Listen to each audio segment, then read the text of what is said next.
پاکستان خلا کی وسعتوں میں ایک نئی تاریخ رقم کرنے جا رہا ہے۔ قومی خلائی پروگرام نے ایک اور بلند پرواز کی تیاری مکمل کر لی ہے۔ پاکستان کا جدید ریموٹ سینسنگ سیٹلائٹ آج چین سے لانچ کیا جائے گا۔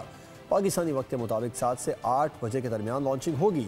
مشن پاکستان کے خلائی پروگرام میں ایک اہم پیش رفت ہے۔ پاکستان کا ٹیکنالوجی کی دنیا میں ایک اور قدم، قومی ریموٹ سینسنگ سیٹلائٹ اب خلا میں نظر آئے گا۔ پاکستان کا جدید ریموٹ سینسنگ سیٹلائٹ آج چین سے لانچ کیا جائے گا۔ چین کے شی چانگ سیٹلائٹ لانچ سینٹر میں تیاریاں مکمل کر لی گئیں۔ پاکستان کے خلائی ادارے اسپارکو کے سائنسدان بھی موجود ہوں گے۔ پاکستانی وقت کے مطابق 7 سے 8 بجے کے درمیان لانچنگ ہوگی۔ مشن پاکستان کے خلائی پروگرام میں ایک اہم پیش رفت ہے۔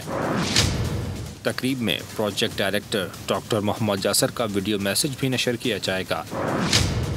سیٹلائٹ لانچ کو براہ راست اسپارکو اسلام آباد میں بھی دکھایا جائے گا۔ سابق چیئرمین اسپارکو سلیم محمود نے پروگرام بیوپار میں گفتگو کرتے ہوئے کہا کہ ریموٹ سیٹلائٹ سے سینسنگ میں مزید جدت آئے گی۔ یہ جو نیا سیٹلائٹ ہے، اس کے جو سینسرز ہیں وہ بہت زیادہ سوفسٹیکیٹڈ ہیں اور اس میں جو معلومات حاصل ہوں گی وہ پہلے کی نسبت بہت زیادہ ہیں۔ اسپارکو کے مطابق سیٹلائٹ زمین کے مشاہداتی نظام کو بہتر بنانے میں استعمال ہوگا۔ سیٹلائٹ زراعت، ماحولیاتی نگرانی اور قدرتی آفات سے نمٹنے کے لیے ریزولوشن ڈیٹا فراہم کرے گا۔ سینسنگ سیٹلائٹ زلزلے، گلیشیئرز کے پگھلنے جیسے قدرتی خطرات کی پیش کی نشاندہی کرے گا۔